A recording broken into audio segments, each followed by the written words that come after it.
Senhor, queremos interceder pelo amado Rodrigo, pela palavra que o Senhor colocou em seu coração, em seu espírito, para compartilhar conosco nesta manhã. Oramos pela que a sua unção permaneça sobre ele, e ele fale com graça e sabedoria, e essa palavra ungida possa chegar aos nossos corações e trazer edificação para todos nós nesta manhã. Em nome de Jesus, o abençoamos. Amém. Amém. O texto que eu gostaria de compartilhar com vocês, obrigado, Zé Isa, é o texto de Romanos, capítulo 8, versículo 1 ao 11. Nós estamos, nos nossos encontros caseiros, debruçados sobre Romanos 8. Os irmãos falam que Romanos são as cordilheiras. Romanos, o livro de Romanos é a cordilheira mais alta de toda a Escritura. Ali realmente a concentração de revelação é muito grande. Só que em Romanos 8 é o pico do Himalaia, é onde talvez tenha a maior concentração de verdades gloriosas do Evangelho. Outros irmãos falam que Romanos é uma das 4 âncoras do Senhor. Na verdade, Romanos todos revela a glória do Evangelho. Efésios fala da glória da igreja, Colossenses fala da glória de Cristo, Hebreus fala da glória da caminhada cristã, mas o Romanos fala da glória do Evangelho. E aí eu quero ter um parênteses, animar os irmãos, quem gosta de memorizar as Escrituras, há muito tempo a gente não memoriza muito, mas para quem gosta de memorizar as Escrituras, está aí um bom desafio. Romanos 8.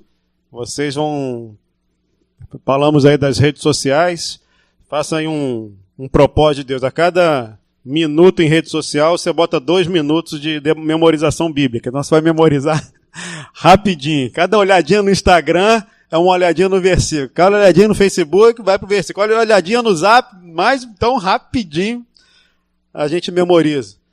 Então, é um bom início para que você solidifique a sua visão, a sua concentração no Senhor. Vamos ler então Romanos 8, 1 ao 11. Todos acharam, ligaram e abriram as Bíblias? Quem não tem aí, vai na cola aí do irmão.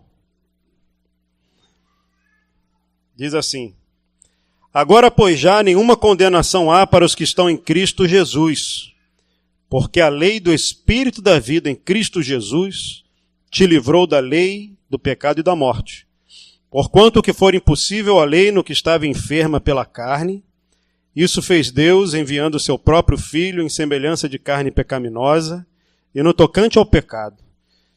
E com efeito condenou Deus na carne o pecado,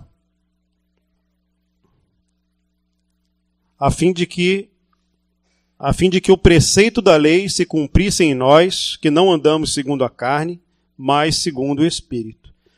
Porque os que se inclinam para a carne cogitam das coisas da carne, mas os que se inclinam para o Espírito, das coisas do Espírito. Porque o pendor da carne dá para a morte, mas o do Espírito para a vida e paz. Por isso, o pendor da carne é inimizade contra Deus, pois já não está sujeito à lei de Deus e nem mesmo pode estar. Portanto, os que estão na carne não podem agradar a Deus. Vós, porém, não estáis na carne, mas no Espírito, se de fato o Espírito de Deus habita em vós. E se alguém não tem o Espírito de Cristo, esse tal não é dele. Se, porém, Cristo está em vós, o corpo, na verdade, está morto por causa do pecado, mas o Espírito é vida por causa da justiça.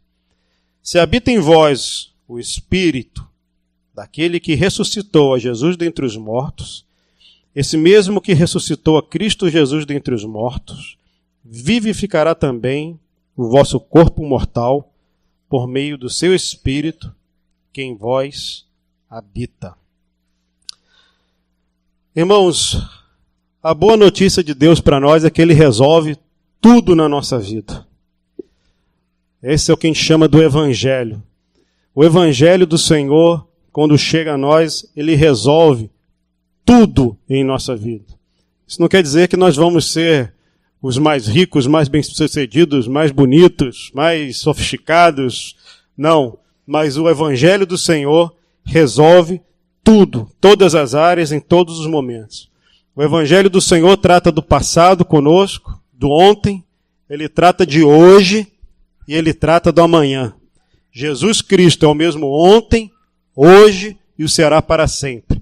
O Evangelho, quando chega a nós, ele resolve o que fica para trás, ele resolve a nossa vida hoje e resolve a nossa vida no futuro. O texto de Romanos 8, ele nos conecta com o passado, resolve o nosso presente e aponta também para o futuro. Hoje eu vou me ater um pouco ao passado e ao presente. O futuro está lá, quando fala da glória futura dos filhos de Deus. Então a primeira parte que eu gostaria de compartilhar com vocês é o plano de Deus para os condenados. Sobre o plano de Deus para os condenados.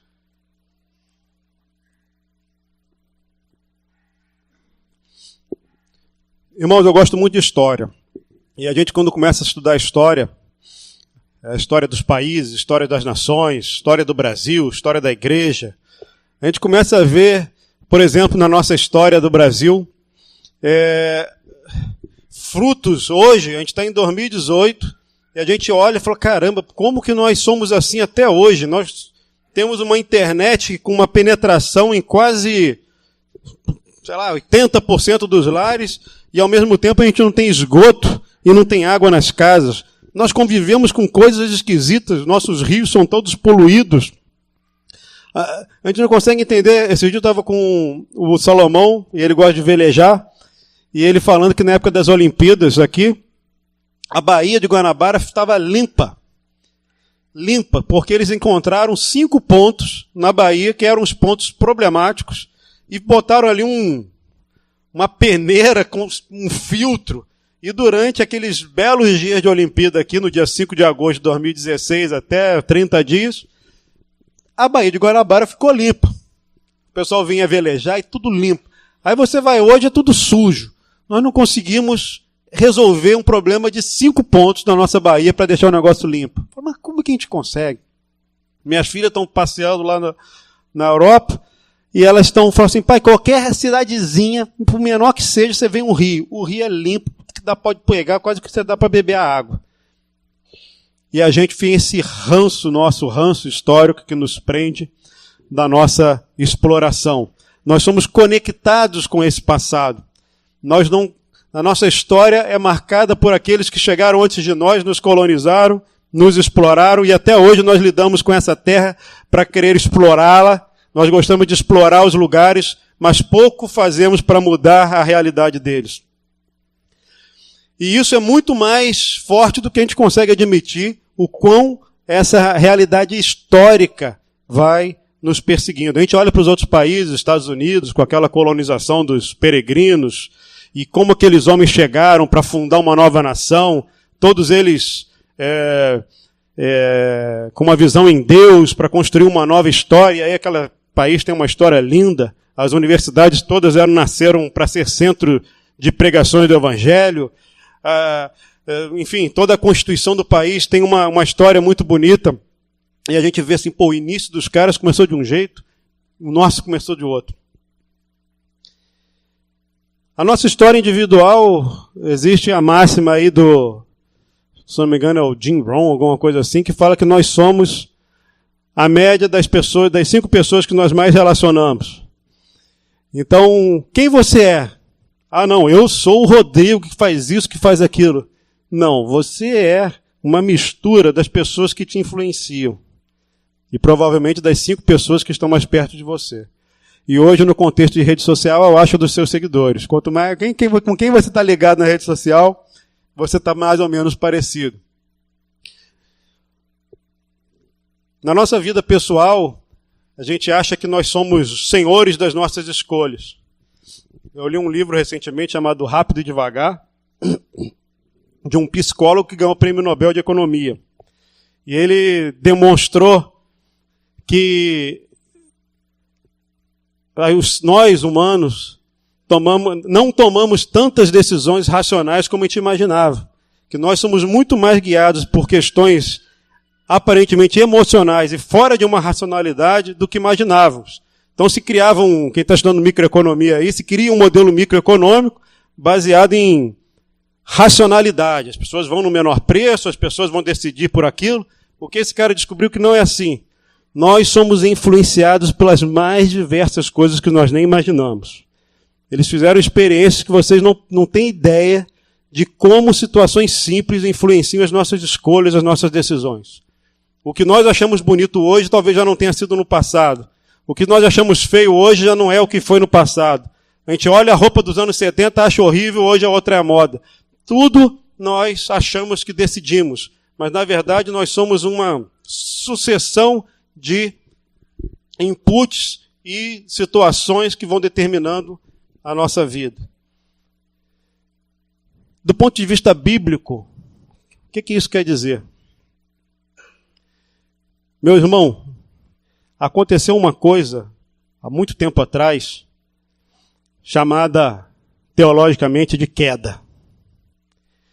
E na queda, a queda de Adão, criou um rompimento tão terrível em nós, tão terrível na nossa vida, que nós não conseguimos ter a ideia de quão influência aquele evento, sabe, sei lá quanto tempo atrás, 10 mil anos, alguns falam, enfim, não vou entrar no mérito, o tamanho do impacto na nossa vida. A Bíblia fala que, a partir daquele momento, toda a criação mudou. A gente está olhando isso aqui, pô, mas coisa linda, esse céu azul, as árvores, tudo isso que você está vendo, na verdade hoje, geme por conta do pecado de Adão. Aquilo que aconteceu ali trouxe sobre nós uma separação terrível. Uma separação, foi um racha dentro de nós. Um racha dentro de nós.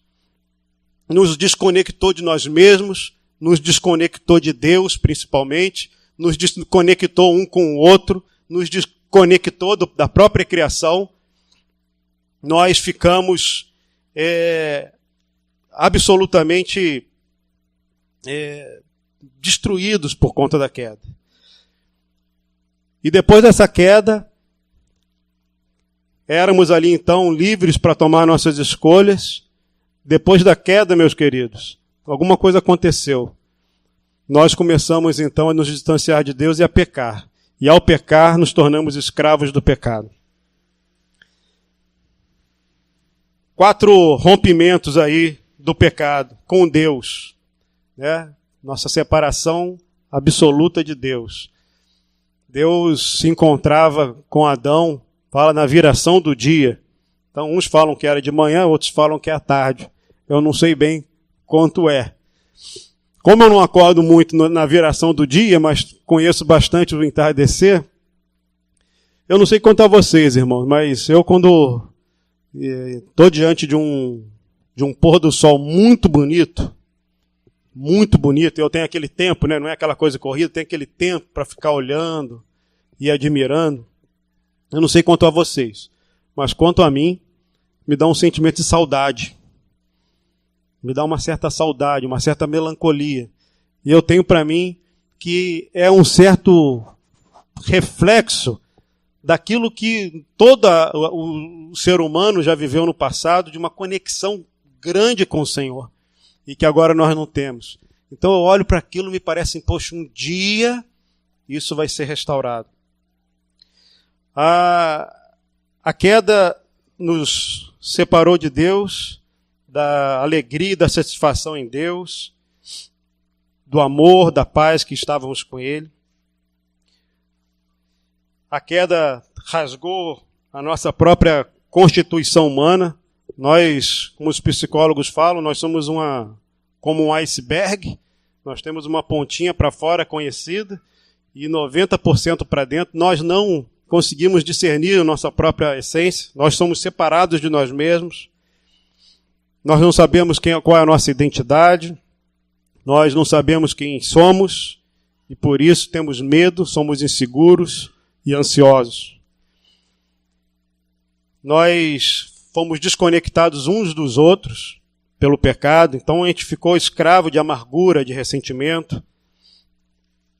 Eu tive uma conversa, eu tive uma conversa com uma pessoa do trabalho, uma funcionária, e ela contando um relato da vida familiar dela. Ela mora com os avós, ela é solteira, mora com os avós não se falam, não vivem maritalmente, cada um vive num quarto. A vida da avó é fazer, espetando o avô, né, machucando o avô, por sua vez o avô reage.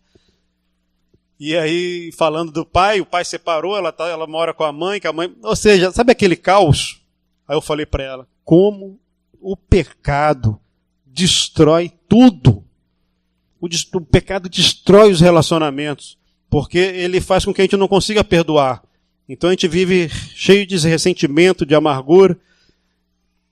E eu fiquei pensando como que o evangelho, quando chegar, né, eu tenho orado por ela, chegar na vida de uma pessoa dessa, como que restaura tudo? E esse pecado também, ele acabou com a nossa relação com a própria criação, né? A Bíblia é clara quando diz que a própria criação aguarda a manifestação dos filhos de Deus. Então, de alguma maneira, quando nós formos glorificados, irmãos, tudo que a gente está vendo aí também vai ser restaurado. De alguma maneira, toda a criação está conectada. Todos os seres vivos. A Bíblia fala de que as aves do céu cantam para o Senhor, que as árvores baterão palmas, sabe-se lá o que isso quer dizer, mas de alguma maneira existe uma conexão em tudo isso que foi criado e que nós um dia também seremos restaurados, mas hoje nós somos separados disso e nós só exploramos. Então, o pecado, ele trouxe essa total destruição na nossa vida e essa escravidão, essa desconexão entre Deus, entre eu mesmo, entre o próximo, entre a própria natureza. E então, vem um homem, nasce um homem nessa terra, há 2000 anos atrás, com uma missão de restaurar esse paraíso perdido. Ele teria que fazer alguma coisa absolutamente nova, poderosa, para conseguir resolver todo esse caos criado do passado e restaurar tudo isso para uma nova vida. Ele teria que zerar o efeito do pecado original do homem, que causou toda essa degradação. Ele teria que anular, de alguma maneira, a própria ira de Deus que repousou sobre toda a criação. E então, o nosso amado Senhor Jesus morre, ele vem, tem uma vida santa, perfeita, irrepreensível. A Bíblia fala que, Jesus mesmo fala, ninguém poderia tirá-la. Jesus não foi carregado para morrer. Ninguém poderia botar a mão em Jesus. Ele era soberano, ele se entregou.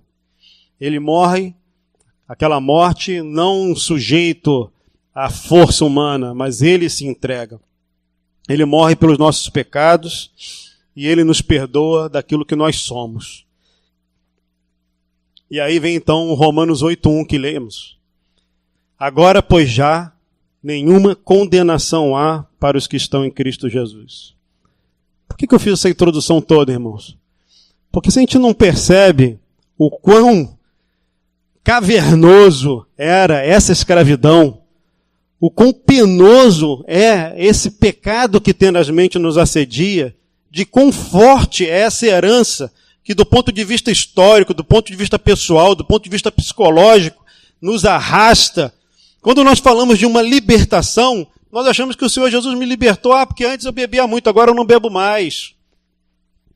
Não, antes eu falava palavrão, agora eu não falo mais. Irmãos, a libertação que Jesus nos ofereceu, que está aqui relatado em Romanos 8:1, agora, pois já nenhuma condenação há para os que estão em Cristo Jesus, ela é absolutamente ampla. E ela é tão profunda que ela vai além dos seus próprios pecados cometidos, mas ela resolve o problema que estava colocado lá em Adão. Ela resolve o problema de Adão. Porque quando a palavra fala depois sobre o poder desse evangelho, fala que ele nos liberta do pecado. Não fala só dos pecados que nós cometemos, mas fala também do pecado. Ou seja, essa morte, essa vida que esse evangelho, essa obra que o Senhor Jesus fez, ela consegue vir diretamente na nossa natureza. Ela muda a nossa natureza. Isso é muito forte, irmãos. É muito forte. Então, Romanos continua falando o seguinte: agora, pois já nenhuma condenação há para os que estão em Cristo Jesus, porque a lei do Espírito da vida em Cristo Jesus te livrou da lei do pecado e da morte.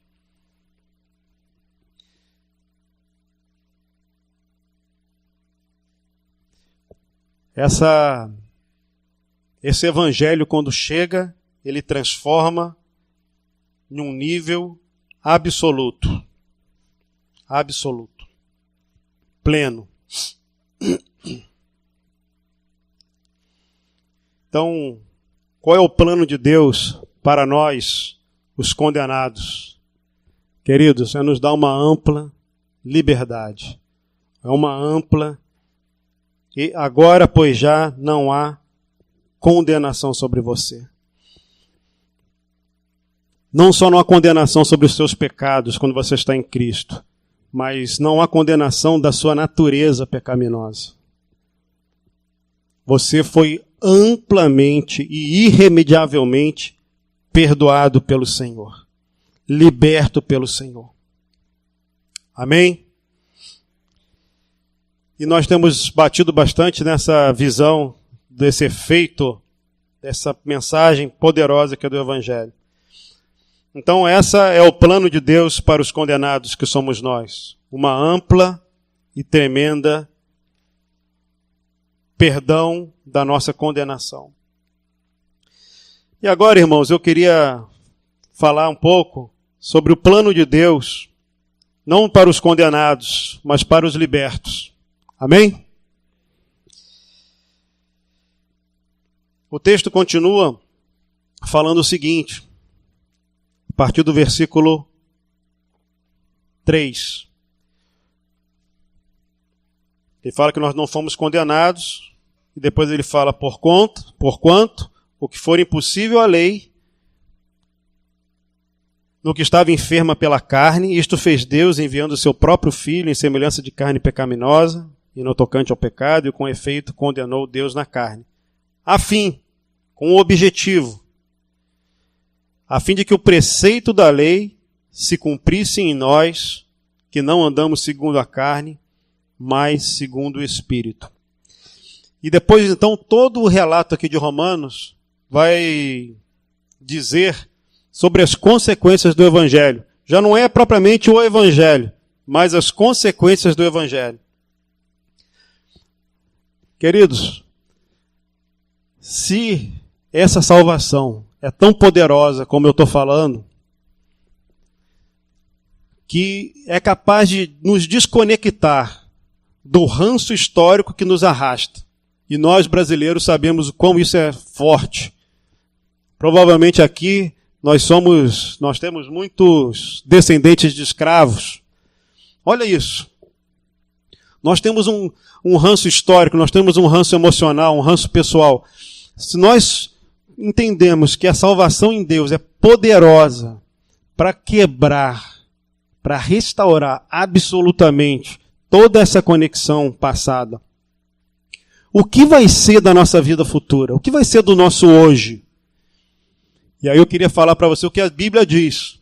A Bíblia diz que quando você recebe o Espírito, fruto dessa experiência, dessa fé que você colocou em Cristo, você recebe então uma a habitação do Espírito Santo e que começa na sua vida a restauração desse paraíso perdido. Porque toda aquela lei que foi dada para Moisés, para viver isso, fazer aquilo, que era impossível para o homem, porque a carne, lembra? A carne estava lá, conectada ao pecado, em Adão. Era impossível para o homem conseguir cumprir aquilo. Falava assim, você não pode cobiçar. Não pode cobiçar a mulher do próximo, a casa do próximo, a riqueza do próximo. Aí o homem ficava ali, ai meu Deus, e agora? Quem consegue lidar com a cobiça que dá no seu próprio coração? Você consegue não roubar. Você segura a tua mão, não vou roubar. Você consegue não roubar. Mas você não consegue lidar com o seu interior. O seu interior é incontrolável fora de Deus. Então essa foi a experiência de Paulo. Ele cumpria tudo. Quando falou não cobiçarás, ele falou lascou-se. Estava dentro dele. Então, o que a palavra está dizendo é que aquele que recebe o Senhor e tem a habitação do Espírito Santo, ele então ele começa um processo de restauração na vida dele para cumprir todas as Escrituras. Tudo. Ele passa então a receber um poder. O que está falando isso, Rodrigo? Está escrito. Porquanto o que for impossível a lei no que estava enfermo pela carne, isto fez Deus, enviando seu próprio Filho, a fim de que o preceito da lei se cumprisse em nós. Então existe um a fim de quê? Potencialmente pelo Senhor. Então eu queria, irmãos, aqui abordar 3 pontos do que é uma realidade desses que são libertos pelo Senhor. 3 pontos. O primeiro, também está aqui em Romanos 8. Nós falamos sobre... Quem tem uma Bíblia de papel aí, irmão? O celular vai acabar a bateria aqui.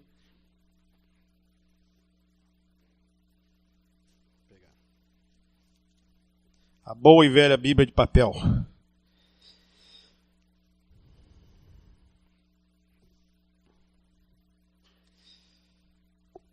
Romanos 8, versículo...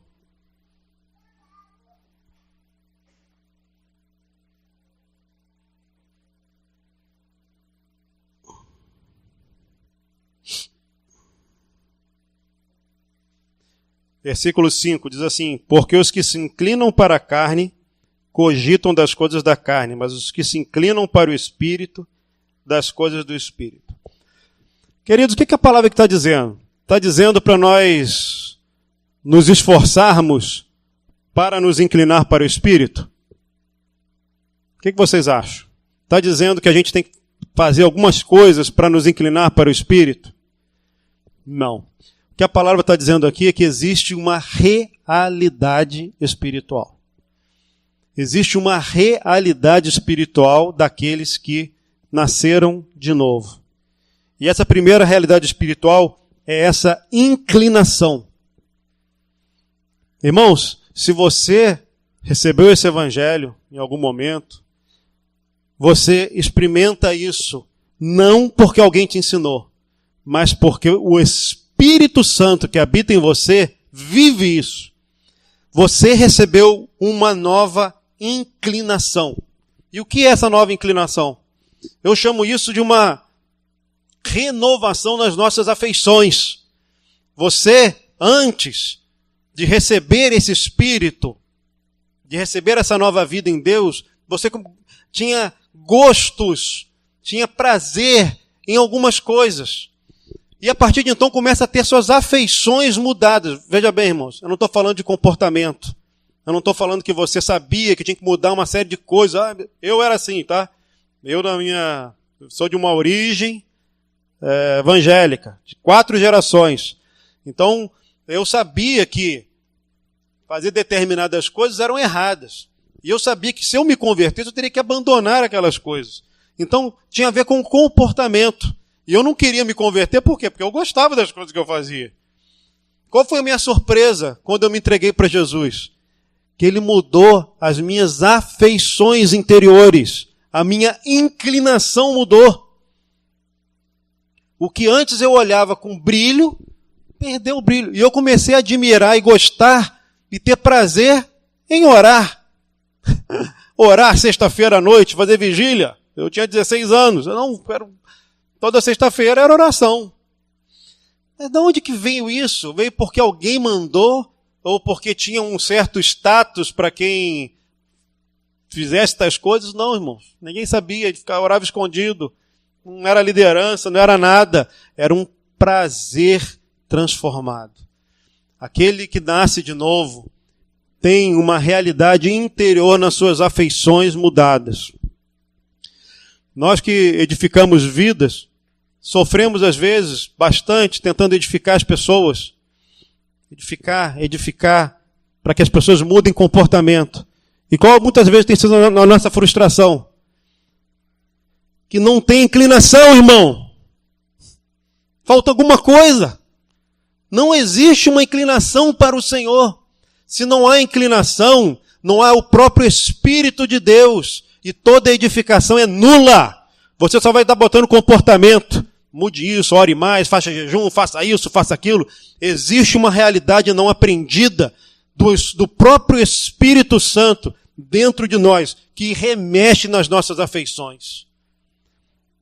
Isso é fruto dessa primeira etapa de uma grande libertação dessa condenação. E que por conta disso gera um grande poder do Espírito Santo, mudando a nossa inclinação e as nossas afeições. Deus nos dá uma nova lente para admirar o que é belo. Quando a gente fala, te admiro, Senhor, na beleza da tua santidade. O que é isso? Admirar a Deus na beleza da tua santidade?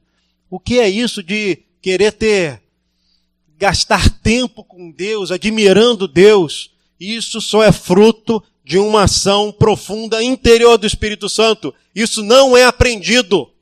Você não consegue ensinar ninguém a fazer isso. Olha, irmãos, precisamos contemplar a Deus e admirar a sua beleza. Isso é uma realidade do Espírito Santo.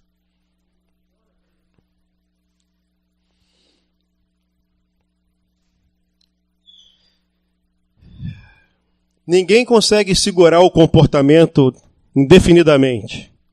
Se nós não temos essa inclinação do Senhor e vivemos por comportamento, cedo ou tarde, quando algumas amarras caírem, nós mostraremos quem nós somos. A gente olha e fala, como que fulano aconteceu aquilo outro? Como que viveu aquilo outro? Ele está passando um mau momento espiritual. Não sei, irmãos.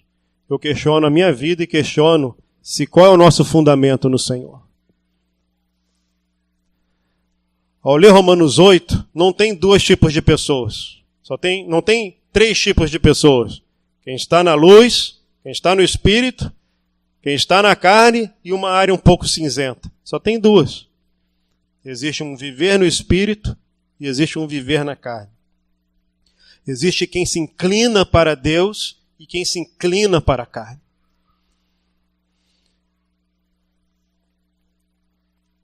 Mas vós, porém, não estáis na carne, como diz Paulo, falando para Romanos. Vós, porém, tem o Espírito Santo. E por isso essa inclinação acontece. Segundo ponto. Está aí também em Romanos 8, versículo 6. Porque o pendor da carne dá para a morte, mas o do Espírito para a vida e paz. Por isso o pendor da carne é inimizade contra Deus, pois não está sujeito à lei de Deus e nem mesmo pode estar. Portanto, os que estão na carne não podem agradar a Deus. Essa palavra pendor, no original, ela tem a ver com mente, com pensamentos. Então, nós recebemos de Deus uma nova inclinação e recebemos de Deus uma nova mente, quando o Espírito Santo passa a habitar em nós. Então a palavra diz, vós tendes a mente de Cristo. Então, irmãos, ainda que a nossa mente seja renovada, como diz a palavra, existe um processo de renovação da mente, existe uma realidade de quando nós recebemos o Senhor, de que a nossa forma de pensar muda. Começa a existir, então, uma lógica do reino de Deus, não por fora. Veja bem, mas eu quero ser bem enfático nisso. De que não é algo que nós iremos aprender sobre o que é o reino de Deus. Porque quem é discípulo faz isso, quem é discípulo faz aquilo, Quem é discípulo tem uma posição assim. Amém. Muitas coisas o Senhor nos alerta para que vivamos. Mas existe uma realidade de uma nova mente que recebemos e que muda a nossa lógica. A lógica do nosso anterior era a lógica do domínio, a lógica de querer dominar. E aí vem o Senhor e fala o seguinte: não, agora quem serve é maior. Maior é quem serve. Peraí, mas maior é quem serve? Então o carinha que vai estar lavando... Eu vi Paulo, né, esses dias, o filme. O chefe da prisão fala para ele: pô, você está preso, você está sendo açoitado. Cara, você é escravo, você é o pior. Aí Paulo olha para ele e fala assim: todos são escravos de alguma coisa, né? Fala para aquele centurião, aquele oficial romano. Então, a nossa mente muda no sentido de que o que é bom vira ruim, o que é ruim vira bom. A gente começa a entender aquelas bem-aventuranças que falam, ó, feliz é o humilde, bem-aventurado é o humilde, bem-aventurado são os mansos. Não, que é isso, que manso? Se eu for manso, não, todo mundo tripudia. Que é isso? A lógica antiga, né? Não, manso? Não, que é isso? Só pancada. Feliz é o que chora. Feliz bem-aventurado ou feliz são quando por minha causa vos injuriarem e vos perseguirem, mentindo, disserem todo mal contra vós. Fiquem felizes, porque foi assim contra os profetas. Então, a nossa mente muda. E essa é uma dádiva, irmãos. Esse pendor do Espírito é uma realidade de quem tem o Espírito. Então nós recebemos uma nova inclinação, recebemos um novo pendor e recebemos uma nova energia.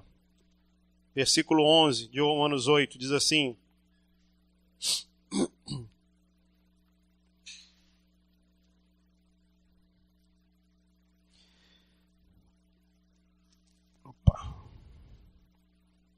diz assim: se habita em vós o Espírito daquele que ressuscitou a Jesus dentre os mortos, esse mesmo que ressuscitou a Cristo Jesus dentre os mortos, vivificará também o vosso corpo mortal por meio do seu Espírito, que em vós habita. Irmãos, nós que recebemos o Senhor, essa visitação do Espírito Santo, nós temos então da parte dele um novo poder. Um poder enorme, incalculável. O próprio Deus em nós potencializando toda a nossa história. Tudo que nós fazemos. Mateus aqui vai tocar. Ele pode tocar. Até eu posso tocar. Eu toco, sabia? Uns louvorzinhos. Horrivelmente, mas toco. Eu posso tocar na minha força. Eu posso tocar. Mas o que a palavra diz é que nós recebemos um novo poder. Para que a hora que eu faço alguma coisa, a minha vida toda ela é vivificada por esse poder. Amém? Seja ministrar, seja pregar, seja orar, seja viver a vida, trabalhar e criar filhos. Eu tenho um novo poder pelo Espírito Santo. Isso não é aprendido. Eu não vou poder te ensinar a ter poder. Essa é uma realidade daqueles que receberam o selo do Espírito Santo. Amém? Se você recebeu o Espírito Santo, você se inclina para Deus. Você tem a mente de Deus. E você tem o poder de Deus. Amém? Agora, pois já, nenhuma condenação há para os que estão em Cristo Jesus. Nós somos lavados, perdoados. Essa história do passado ficou. O próprio Adão ficou. Na cruz ficou Adão e ficou todo mundo. Tudo ficou grudado lá. Os erros, as dificuldades, a doença, tudo ficou em Adão. Irmãos, tudo ficou na cruz. Até o caos da natureza ficou na cruz. A restauração do Senhor foi completa. Nós ainda não vemos plenamente isso, né? Temos que conviver com o mosquito, né? Mosquitos atrapalham a nossa vida, nos une o nosso ouvido. Aliás, vocês sabem que são só as fêmeas que picam, né? O mosquito macho não perturba, não. É só as fêmeas que ficam zunindo no ouvido e sugando sangue. Verdade. Mas a própria criação ficou na cruz. Os espinhos, os cardos, ficou tudo na cruz. Então, queridos, eu quero concluir aqui falando que a maior ilusão que a gente pode ter na nossa vida é onde nós estamos. Em Cristo.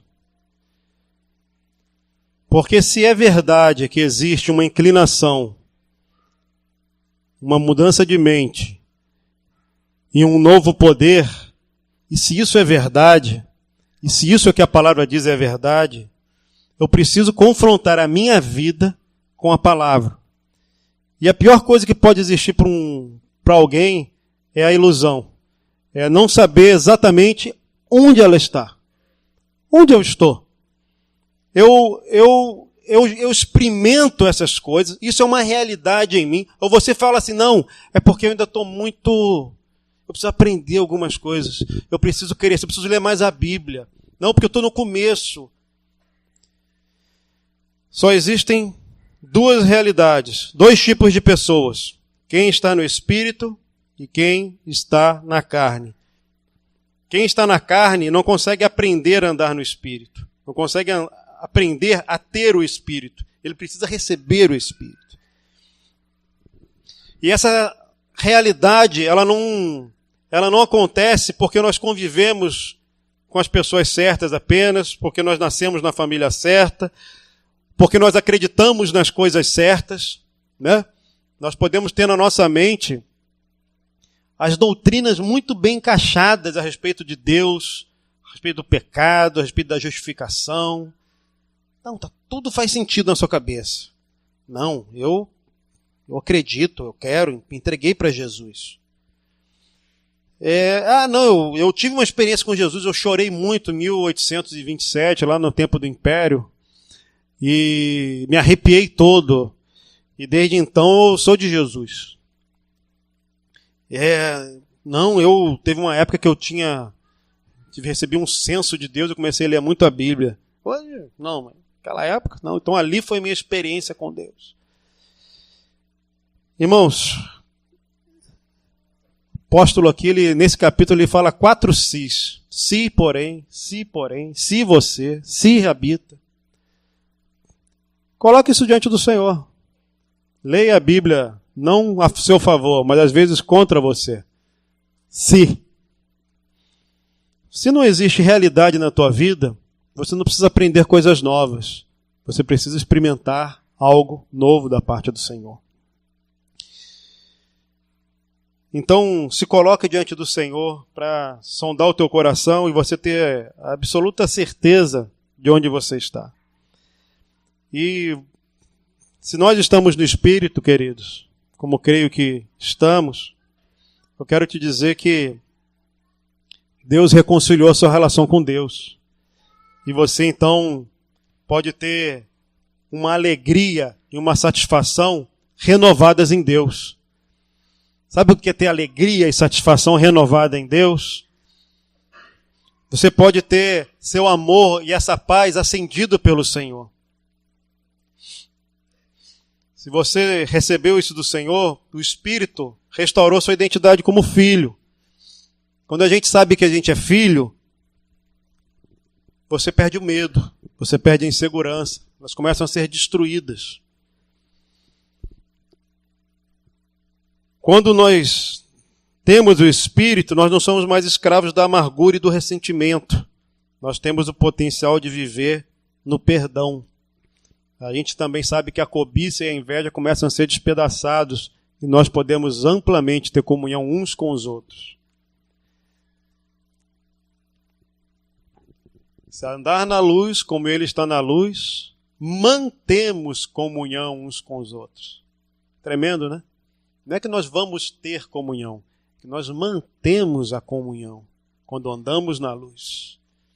Nós mantemos a comunhão. E nós mantemos a comunhão porque esse evangelho e esse Espírito restaurou nossa vida de tal forma que o ressentimento e a amargura caíram, irmãos. Você, mulher, pode liberar perdão para o seu marido. Você, marido, pode amplamente liberar perdão sobre a sua mulher. Pai pode perdoar filho. Filho pode perdoar pai. De todas as confusões. Irmão é capaz de perdoar irmão. A Bíblia fala que primeiro o irmão matou o outro, né? Por isso que às vezes a igreja é perigosa, é cheio de irmão.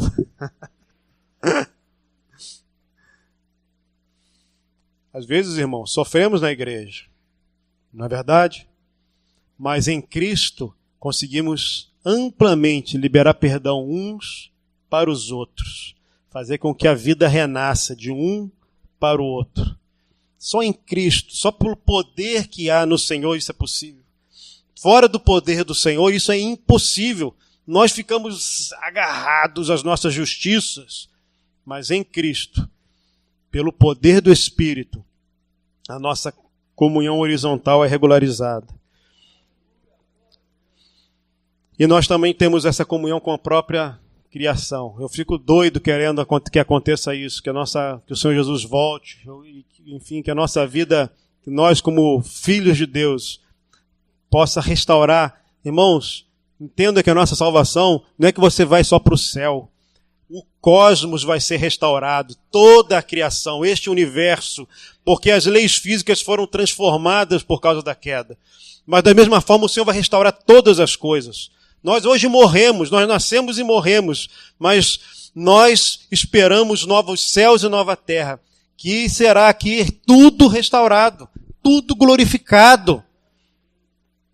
Por isso que depois o apóstolo fala, quem tentará acusação contra o eleito de Deus? Quem nos separará do amor de Cristo? Quem pode nos matar? Ninguém, somos indestrutíveis em Deus. Somos plenos dele. Quem pode mexer com você? Você é um daquele que o Senhor escolheu e encheu com o Espírito Santo. Não há nada que alguém possa te fazer. Aparentemente sim, mas em verdade não. Então, queridos, saibam que vocês, pelo Espírito Santo, têm uma nova inclinação. Deus renovou as afeições de vocês por Deus. Deus renovou a sua mente, deu uma nova mente. A sua mente é nova em Deus. Os valores do reino de Deus estão sobre você. E você recebeu um novo poder de Deus. Não um poder para fazer só curas ou coisas fantásticas, mas um poder para viver uma vida acima das circunstâncias. Altaneiro, por cima das circunstâncias. E se alguém não tem o Espírito de Cristo, esse tal não é dele. Então, se você percebe que na sua vida há um descompasso entre a realidade do que a Escritura diz com a sua experiência, se coloque diante de Deus com sinceridade.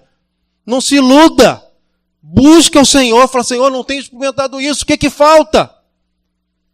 Me faltou alguma coisa na minha vida, na minha experiência, porque eu não consigo receber nada disso que aquele homem está falando.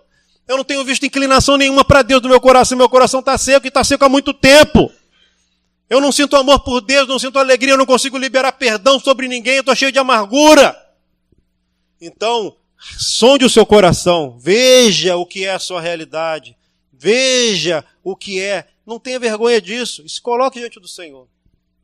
Tenho falado com os irmãos, quando você vai ler a história dos grandes homens de Deus, os caras já eram grandes lá atrás, grandes entre aspas.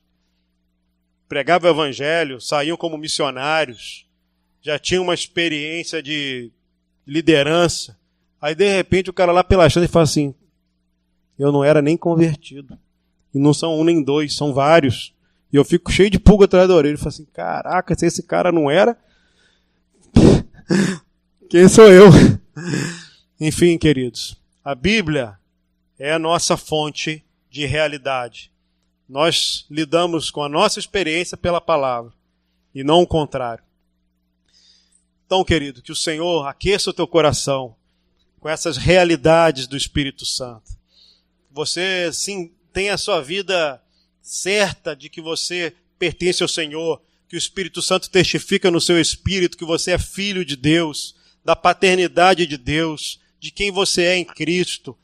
Louve ao Senhor pela inclinação que você tem de se buscar ao Senhor e dê vazão a isso. Curta isso, aproveite isso. Glorifique a Deus pela nova mente que você tem, que você recebeu no Senhor. Não fique atravancando isso, secando ou diminuindo a intensidade do Espírito na tua vida. E deixe fluir o poder de Deus. A palavra de Deus em Efésios diz que Ele preparou de antemão boas obras para que andássemos nelas. O Senhor separou para nós e para cada um de nós aqui coisas para realizarmos. Irmãos, isso é sério para você. Eu quero terminar com isso. O Senhor preparou obras para que vocês realizem. E não são coisas que vão depender da tua iniciativa, não. Não é. Porque Ele preparou lá atrás, no seu chamamento, Ele preparou boas obras para que vocês andem nelas. Quais são essas obras? Quais são essas obras, irmãos? Vocês foram capacitados com poder espiritual para viver isso, de antemão, para viver essas obras. Vivam essas obras para glorificar nosso Pai. Não fiquem presos a nada. Glorifiquem a Deus com as obras pelas quais vocês foram chamados a desempenhar. Não retenham o Espírito de Deus. Fluam naquilo que o Senhor preparou para vocês viverem. Em nome de Jesus. Aleluia, Senhor, louvamos o Teu nome. Bendizemos ao Senhor pela Tua palavra. Que o Senhor possa a cada dia alcançar e conquistar mais e mais em nós. Mais e mais nessa igreja em Niterói, Senhor. Que o Senhor glorifique o Teu nome através de homens e mulheres cheios do Espírito Santo. Que tem uma inclinação interior para Ti, que tem uma nova mente e um novo poder. Que foram amplamente perdoados, lavados, que tiveram as suas histórias absolutamente transformadas em antes e depois de Cristo, e que não tem um olhar para trás, mas que estejam sempre olhando para frente, para o prêmio da soberana vocação em Cristo Jesus. Senhor, que essa igreja seja uma igreja que elabora, que trabalha para a glória do Teu nome, que essas obras que o Senhor preparou sejam agora, nesse dia, iluminados na mente dos irmãos, para que eles desempenhem com ousadia, com coragem, com força, tudo aquilo que o Senhor separou para eles, para a glória do Teu nome, Senhor. E que aqueles que, Senhor, confrontados pela Tua palavra, percebem a diferença entre uma realidade e a palavra, na sua própria experiência pessoal. Senhor, a estes, aprofunda o Teu Espírito sobre eles, Senhor. Vivifica, traz com uma conversão profunda e verdadeira, um quebrantamento novo para a glória do Teu nome, Senhor. E que isso seja absolutamente novo e que glorifique o Teu nome na vida de cada um. Em nome de Jesus.